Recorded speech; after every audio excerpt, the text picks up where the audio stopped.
En froid avec la direction de Man United et avec Ruben Amorim, Marcus Rashford est sur le point de quitter le club. Et selon les dernières informations publiées par la presse anglaise et la presse espagnole, l'attaquant anglais est la cible prioritaire du Barça qui souhaite s'offrir un ailier gauche de classe mondiale durant ce mercato hivernal. Mais avant tout, le Barça doit absolument régler le cas Ansu Fati qui ne compte plus du tout pour Hansi Flick.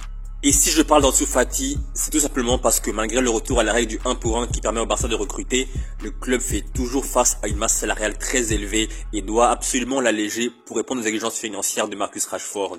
Donc, une vente d'Ansu Fati au cours des prochains jours est nécessaire pour que Rashford s'engage avec le Barça et soit inscrit dans la liste officielle de la Liga et de la Ligue des Champions. Bien évidemment, il ne s'agit pas d'un achat mais d'un prêt de 6 mois avec une option d'achat et honnêtement, en prenant du recul, je pense que Marcus Rashford va réussir à totalement se relancer au Barça, un peu comme Aubameyang en 2021. Le Barça a besoin d'un tel profil. Marcus Rashford, il apporte une vitesse, une puissance et une capacité de finition qui viendrait compléter à merveille l'attaque du Barça.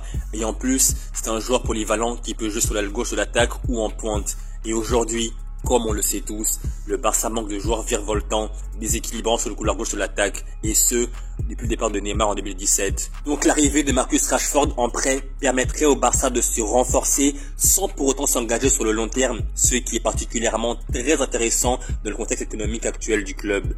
Et pour revenir sur l'aspect purement sportif, on a là affaire à un joueur qui veut totalement se relancer, et quoi de mieux que le faire dans un top club comme le Barça qui aspire à tous les titres cette saison. De plus, ses qualités conviennent parfaitement à la Liga et il apporterait une nouvelle dynamique au vestiaire du Barça. La concurrence avec son arrivée sera vraiment terrible. Et ça, c'est tant mieux pour Hansi Flick qui aura l'embarras du choix au moment de composer son équipe. Et en enchaînant des top performances au Barça avec des buts, des passes décisives, des prestations XXL en Liga et en Ligue des Champions, Marcus Rashford pourra retrouver la confiance et la forme qu'il avait par le passé. Il pourrait même, pourquoi pas, retrouver les Three Lions d'ici quelques mois, après avoir été écarté par le sélectionneur anglais de l'époque, Gareth Southgate. Aujourd'hui, à 27 ans, Marcus Rashford est à une période charnière de sa carrière. Soit il se relance totalement, soit il s'écroule. Mais honnêtement, j'ai encore confiance en lui, j'ai encore confiance en ce joueur-là. Et je pense que l'opération Rashford-Barça sera bénéfique pour les deux parties. Donc, en prenant du recul, je considère que la potentielle arrivée de Rashford de Barça en prêt durant ce mercato hivernal présente de nombreux avantages pour les deux parties, mais au final, seul l'avenir nous dira si cette opération sera fructueuse ou pas. Pour l'instant, la ligne d'attaque du Barça est très claire. Lamine Yamal ailier droit, Rafinha ailier gauche et Lewandowski attaquant de pointe le numéro 9. Mais Rashford, c'est un joueur polyvalent. Il peut jouer en pointe, il peut jouer sur le couloir gauche de l'attaque. Et on sait une chose qui est très importante, c'est que Rafinha, même si de base, il débute le match en tant qu'ailier gauche, mais il a beaucoup tendance à repiquer vers l'axe, donc à jouer en quelque sorte en 9,5. Et du coup, dans ce système-là, Rashford, il pourrait coller la ligne, être à gauche, et on pourrait voir Rafinha être derrière Lewandowski. Donc, une nouvelle alternative tactique pour Hansi Flick.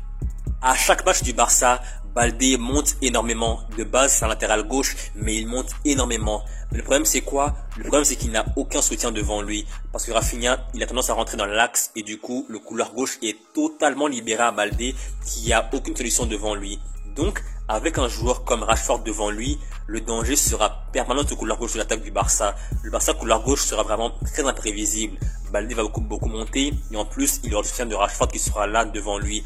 Donc, ça sera comme à la Roja avec Baldé à gauche et Nico Williams devant lui. Donc, un énorme danger.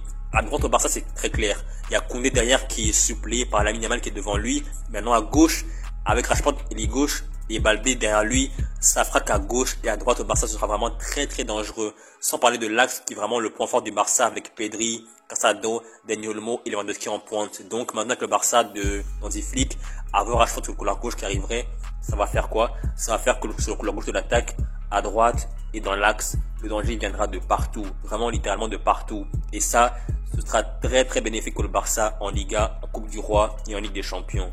Cette saison, il y a eu plusieurs matchs en Liga où le Barça a été littéralement piégé par l'adversaire. Et l'un des meilleurs exemples, c'est quoi?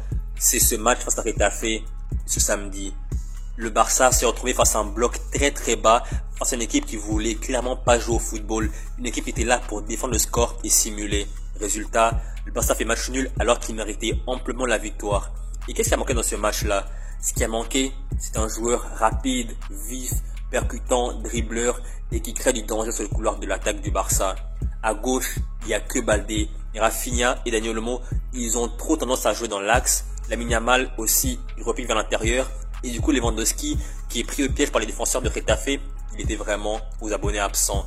Et Dani Olmo, quand il est entré en jeu, il n'a pas été très bon. Et du coup, c'est un exemple pour montrer à quel point le Barça, quand il joue face à un bloc bas, ils ont du mal, notamment à l'extérieur et en Liga. Mais du coup, avec un joueur comme Rashford, c'est un peu comme Nico Williams, c'est un peu comme Rafael Leao, c'est des joueurs qui sont capables de déstabiliser une défense, notamment le latéral gauche adverse, et du coup créer du danger. Et sur ces matchs-là, le Barça a clairement besoin d'un tel profil. Avec de tels profils, ça débloquerait toutes les situations qui sont cadenassées. Et hier, avec Rashford, avec un Nico Williams ou avec un Rafael Leao par exemple, ce Barça-là aurait réussi à débloquer le score, aurait réussi à plutôt marquer un but de plus que Getafe et l'emporter. Mais bon, pour l'instant, l'opération Rashford de Barça est en attente parce que Ansu Fati, voire même Eric Garcia doivent quitter l'un ou l'autre, voire même les deux, le club avant la fin du mercato. Et à partir de là, Rashford pourrait éventuellement signer au Barça. Donc en attendant, on ne sait pas ce qui va se passer, mais j'espère de tout cœur que Rashford pourra venir au Barça durant ce mercato hivernal et finir la saison avec le Barça. Et pourquoi pas, si jamais il brille de mille feux, s'engager définitivement avec le Barça l'été prochain. Donc voilà, c'est la fin de la vidéo. J'espère que vous avez aimé la vidéo. Et si c'est le cas, n'hésitez surtout pas à vous abonner, à liker la vidéo, à la partager.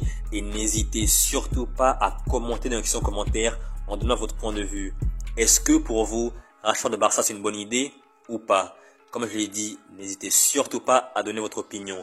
Et je vous dis à la prochaine pour une nouvelle vidéo. Salut!